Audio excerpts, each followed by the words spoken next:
I've called this recipe Golden Barley Warmer. This is an adaptation from two other recipes, one from a book by Jill Nussinow, Vegan Under Pressure, and the other from a website called Cooking Canuck. Their recipes are for soup, but this is for a stew. This is pearl barley, a high fibre, almost zero fat grain, which gives you a bit of a break from, say, pasta or rice. And like pasta and rice, when it's cooked, it becomes soft and absorbs the flavours of the rest of the dish. These are the winter vegetables that I'm going to be using. You can't quite see the potatoes hiding there, nor the garlic. I'm also using a few tomatoes just to add some sweetness. It's really difficult to peel butternut squashes and you can end up hacking them.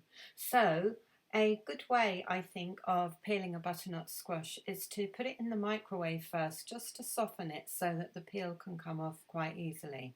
So if you use a sharp knife to pierce all around the outside of the butternut squash, just so it doesn't explode when it's in the microwave, and then you need to put it on a plate and microwave one that's about this size for about 8 minutes, and then you'll find that the peel will come off really easily later.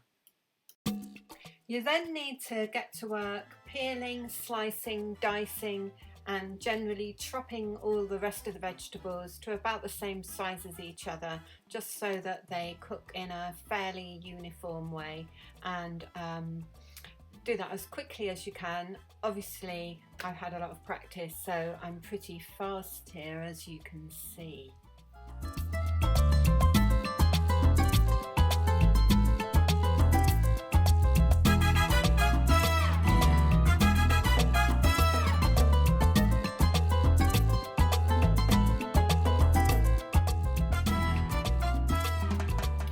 By the time you've finished chopping all of the vegetables, it's probably time up for your butternut squash. I recommend getting it out of the microwave using a cloth, and then keep hold of that cloth whilst you gently cut the outer layer of the butternut squash. In some recipes it's fine to leave the skin on, such as when you roast a butternut squash, but I think for something like this where you want the vegetables to be tender and soft, I think it's probably better to peel it.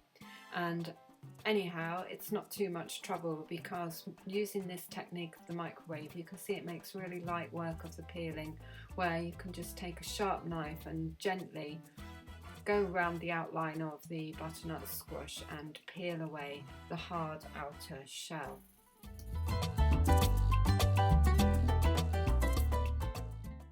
So next up, you need to give your barley a good rinse under the tap. Put the barley in a sieve so it doesn't fall through the holes of a colander, and then warm up about 3 tablespoons of olive oil in the bottom of a pan. As you can see, I'm using my electric instant pot, but any pot will do. Just warm up the olive oil in the bottom, add the onion, and then a couple of spoonfuls of lazy garlic, or 2 or 3 cloves of fresh garlic. So yes, I am quite lazy as far as garlic is concerned. I just feel like life's too short for picking out the skin of a garlic clove from under your fingernails.